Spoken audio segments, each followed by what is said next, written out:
Hello, welcome back to my channel. ನೀವು ಅವರ ಜೀವನದಿಂದ ದೂರವಾದ ನಂತರ ನಿಮ್ಮ ಮೌಲ್ಯ ಅವರಿಗೆ ನಿಧಾನವಾಗಿ ಅರ್ಥವಾಗುತ್ತಿದೆ.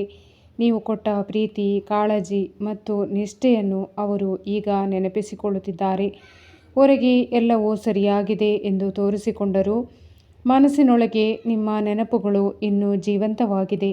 ಕೆಲವೊಮ್ಮೆ ಅವರು ಯೋಚಿಸುತ್ತಾರೆ, ನನ್ನನ್ನು ನಿಜವಾಗಿ ಪ್ರೀತಿಸಿದ ವ್ಯಕ್ತಿಯನ್ನು ನಾನು ಕಳೆದುಕೊಂಡೆನಲ್ಲ.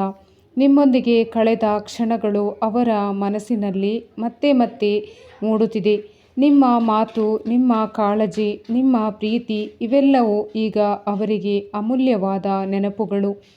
ಹೇಳಲಾಗದ ಒಂದು ಭಾವನೆ ಇನ್ನೂ ಅವರ ಹೃದಯದಲ್ಲಿದೆ. ನೀನು ನನ್ನ ಜೀವನದಲ್ಲಿ ವಿಶೇಷವಾದ ವ್ಯಕ್ತಿಯಾಗಿದ್ದೆ ಮತ್ತು ಇಂದಿಗೂ ಆ ಸ್ಥಾನವನ್ನು ಯಾರೂ ತುಂಬಲು ಸಾಧ್ಯವಿಲ್ಲವೆಂದು. ನಿಜವಾದ ಪ್ರೀತಿಯನ್ನು ಮರೆತರೂ ಅದರ ನೆನಪು ಹೃದಯ ಎಂದಿಗೂ ಮರೆಯುವುದಿಲ್ಲ. ಈ ಸಂದೇಶ ನಿಮ್ಮ ಮನಸ್ಸಿಗೆ ತಟ್ಟಿದರೆ ಇದು ನಿಮ್ಮ ಆತ್ಮಕ್ಕೆ ಬಂದ ಒಂದು ವಿಶೇಷ ಸಂದೇಶವಾಗಿರಬಹುದು. ಈ ವಿಡಿಯೋ ಇಷ್ಟವಾದರೆ ಲೈಕ್ ಮಾಡಿ, ಕಮೆಂಟ್ ಮಾಡಿ ಸ್ನೇಹಿತರೆ. ಧನ್ಯವಾದ.